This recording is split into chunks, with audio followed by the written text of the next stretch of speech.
ఇప్పుడు కేసీఆర్ గారు ఎమ్మెల్యేగా ప్రమాణ స్వీకారం చేశారు. పులి మళ్ళీ బయటికి వచ్చింది అని చెప్పి అనుకుంటున్నారు. దీని మీద మీ టేక్ ఏంటి? ఇవి సినిమాలు కాదు, పులి బయటికి వచ్చింది ఏది బయటికి వచ్చిందో. వాస్తవానికి వారు ప్రతిపక్షంలో వారికి ఒక హోదాని ప్రజలు కల్పించారు. ప్రజల సమస్యలు ఏమన్నా ఉంటే అవి లేవనెత్తి మేమేమన్నా తప్పులు చేస్తే, అధికార పక్షం మేమేమన్నా తప్పులు చేస్తే ఆ తప్పుల్ని లేవలెత్తి ప్రజలకి మెరుగైన పరిపాలన అందించాల్సిన బాధ్యత అధికార పక్షంది, ప్రతిపక్షాంది. ఆ కోణంలో రాజకీయ విమర్శలు చేస్తూ వారు పనిచేస్తే 100% వారికి కానీ వారి పార్టీకి కానీ అందరం గౌరవం ఇస్తాం. కానీ దాన్ని పక్కన పెట్టి వ్యక్తిగతంగా దూషించి వారు కానీ వారి కుటుంబ సభ్యులు కానీ మా ముఖ్యమంత్రి గారిని దూషించి ఆ కాలు గోటికి సరిపోరు, దీనికి సరిపోరు, దానికి సరిపోరు, మేము పులి బయటికి వచ్చింది అది ఇదని అంటే మరి వారు ఒక పులి బయటికి వస్తేనే ఆ రకంగా వారు భావిస్తే అది ముసలి పులి. కాంగ్రెస్ పార్టీలో యువ పులులు చానున్నాయి. నాసంటోళ్ళు శాసనసభలో నేను కానీ జడ్చర్ల అనిరుద్ రెడ్డి గారు కానీ రోహిత్ కానీ పర్ణిక కానీ యశస్విని కానీ ఇక్కడ చాలామంది ఉన్నారు. మరి మేము దండయాత్ర మొదలు పెడితే దాని తర్వాత వారు కూడా తట్టుకోలేని పరిస్థితి ఉంటుంది. ఓకే, సో ఎంపీ ఎలక్షన్స్లో కాంగ్రెస్కి ఎన్ని సీట్లు వస్తాయనుకుంటున్నారు? 100% 17 స్థానాల్లో 16 స్థానాల్లో కాంగ్రెస్ పార్టీని గెలిపించాలి. ఎందుకంటే వాస్తవానికి హైదరాబాద్ పరిస్థితి ఈరోజు నేను సరే మీడియా ముఖంగా 17 నేను గెలుస్తేనంటే ప్రజలు కూడా నన్ను చూసి నవ్వే పరిస్థితి ఉంటుంది. హైదరాబాద్లో గట్టి పోటీ ఇచ్చే ప్రయత్నం చేస్తాము. 16 స్థానాల్లో తప్పనిసరిగా కాంగ్రెస్ పార్టీని గెలిపిస్తామని ఒక నమ్మకం విశ్వాసంతో మేము ముందుకు పోతున్నాం. ఓకే అండి, థ్యాంక్ యూ. రైట్ వెంకట గారు, కరోనా టైంలో పనిచేసిన స్టాఫ్ నర్సుల కోసం మీరు కూడా పోరాటం చేశారు. గత ప్రభుత్వంలో వాళ్ళు చేసిన పోరాటానికి మద్దతు పలికారు. వాళ్ళు చేసింది ఏంటి, తమకు 20% వెయిటేజ్ మార్కులు ఇచ్చి రెగ్యులర్ చేయాలని ప్లకార్డులతో నిరసన వ్యక్తం చేస్తుంటే మొన్న ఎల్బీ స్టేడియంలో వాళ్లను అరెస్ట్ చేశారు. సో గతంలో మీరు ఆందోళనలను గత ప్రభుత్వం అణిచివేస్తుంది అన్న మీరు ఇప్పుడు మరి వీళ్ళు ఆందోళన చేస్తున్నప్పుడు వీళ్ళని కూడా పోలీస్ స్టేషన్కి ఇస్తారు. అరెస్ట్ చేసిన ఎవరిపైన కేసులు పెట్టలేదన్న, జస్ట్ ప్రివెంటివ్ కస్టడీ తీసుకోరు. ఎందుకనంటే మీరు అన్నట్టు నిజంగా అరెస్ట్ చేసే పరిస్థితే ఉంటే వాళ్ళు ప్రొటెస్ట్ చేస్తారని చెప్పి తెలిసినప్పుడు వాళ్ళని ముందస్తు అరెస్ట్ చేస్తుండే. కానీ అక్కడ దాకా రానిచ్చి వాళ్ళ ప్రొటెస్ట్ చేయించి వాళ్ళ బేసిక్ రైట్ ఏదో చేయనిచ్చారు.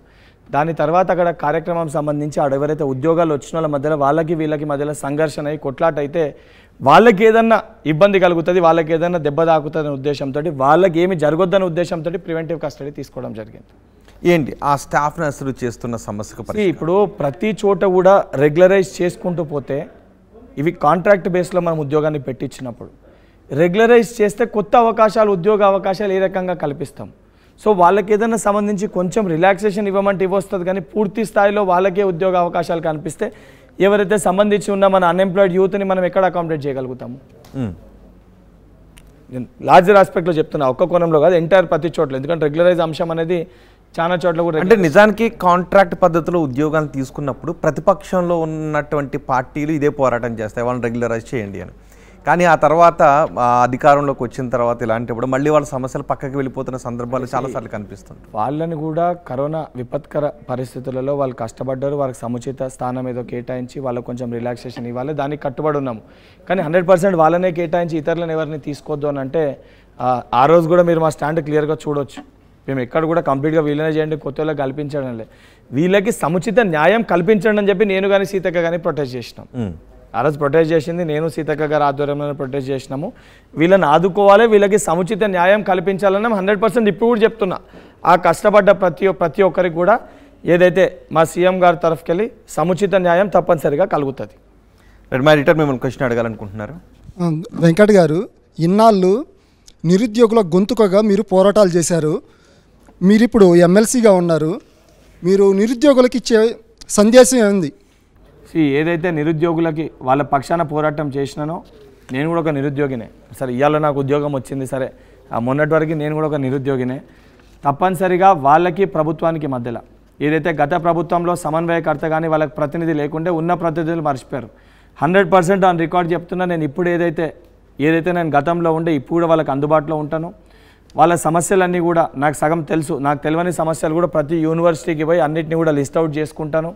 వారికి ఇస్తాన మొదటి సంవత్సరంలో 2 లక్షల ఉద్యోగాలు వచ్చే విధంగా, అవి కాకుండా అదనపుగా స్కిల్ డెవలప్మెంట్ ప్రోగ్రామ్ ద్వారా ఇతర దేశాలకి పోయి ఉద్యోగ అవకాశాలు కల్పించే దిశగా కొన్ని నూతన ఇండస్ట్రీస్ని ఫ్యాక్టరీస్ని ఏర్పాటు చేసి స్థానికంగా జిల్లాలో వాటిని ఏర్పాటు చేసి వాళ్ళకు ఉద్యోగాలు కల్పించి ప్రతి ఒక్క నిరుద్యోగికి అంటే రేపటి తెలంగాణ భావి భారత పౌరుడికి ఒక సోదరునిగా బల్మూరి వెంకట్ ఉంటాడు.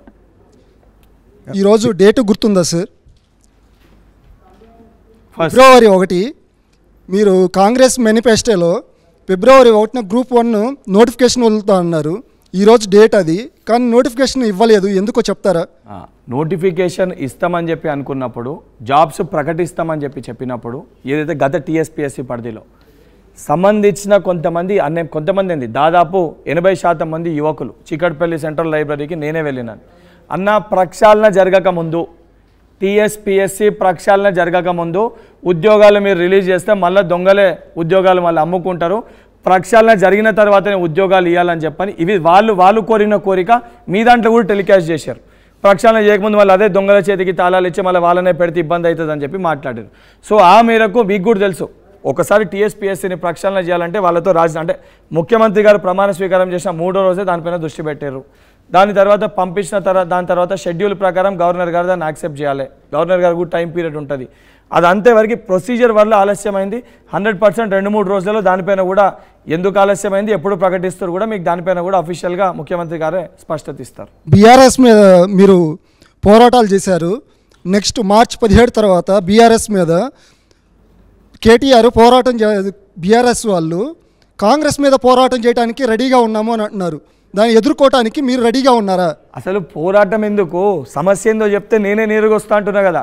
ధర్నా చౌక్లో ధర్నా ఉన్న టీఆర్ఎస్ పార్టీ ఎమ్మెల్యేలకు కానీ వాళ్ళ విద్యార్థి సంఘ నాయకులకు కానీ ఎక్కడన్నా సమస్య ఉందంటే నా నెంబర్ 7386722222 నాకు ఫోన్ కొట్టుండ్రి, ప్రాబ్లం ఏంటి చెప్పండి, ఎక్కడికి రమ్మంటే అక్కడికి వస్తా, అప్లికేషన్ ఇవ్వండి, సంబంధించిన మంత్రులందరితో నాకు ఆ సాన్నిహిత్యం ఉంది, ఇమీడియట్గా ఫోన్ చేస్తే అపాయింట్మెంట్ తీసుకుంటా, ముగ్గురు రండి పోదాం, సమస్యని పరిష్కరిస్తాము. ఇంకా ఇద్దరి మధ్యలో కొట్లాడుకునే ప్రయత్నమే చేస్తే తెలంగాణ భవిష్యత్తు కానీ తెలంగాణ రేపు పొద్దున ఏదైతే బంగారు తెలంగాణ ఏ కళలైతే కోరుకున్నామో ఆ కళ నెరవేర్చుకునేది ఎప్పుడు? వెంకట గారు ఈ మాట కట్టుబడి ఉన్నారా? నాకు శివమణి సినిమాలో డైలాగ్ గుర్తొస్తుంది. రికార్డ్ చెప్తున్నా, మళ్ళీ చెప్పండి నెంబర్. అది నేను రికార్డ్ చెప్తాను చాలా స్పష్టంగా. 7386722222 నా నెంబరు. దానితో పాటు ఏదైతే సంబంధించిన నా క్వార్టర్ అలొకేషన్ అయిన తర్వాత ప్రతిరోజు నా సోషల్ మీడియా డొమైన్లో పొద్దున 8 నుంచి 10 గంటల వరకు ఎమ్మెల్యే క్వార్టర్స్ ఆఫీస్లో నేను అవైలబుల్ ఉంటా. ఏవేవి గ్రీవియన్సెస్ ఉన్నాయో, ఏవే ప్రాబ్లమ్స్ ఉన్నాయో అన్నిటినీ కూడా ఆన్ పేపర్ డేట్తో సహా రాసుకొని రిసీవ్డ్ కాపీ కూడా ఇస్తాము.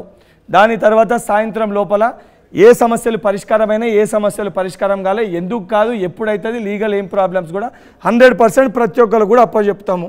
అండ్ మీ ఛానల్ ద్వారా కూడా చెప్తున్నా, మీ దృష్టికి ఏమైనా సమస్యలు వచ్చినా ఇప్పుడు పదే దాదాపు రోజుకి 500-600 కాల్స్ వస్తున్నాయి.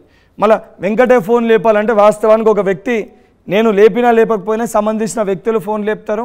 ఒక 1 వీక్ తర్వాత నా ఆఫీస్ ఏర్పాటు చేసినాక కూడా అఫీషియల్గా పోస్టర్ కూడా ఎక్కడ స్థానం ఏంది లొకేషన్తో సహా సోషల్ మీడియా డొమైన్లో అప్లోడ్ చేస్తా. నేను చెయ్యకపోతే ఏ ఒక్క యూనివర్సిటీకి కానీ రేపు పొద్దున్న నేను ఎన్నికల బరిలో నిలుచున్నప్పుడు కూడా ఏ ఒక్క యువకుని ఓటు కూడా అడగా. రికార్డు చెప్తున్నది.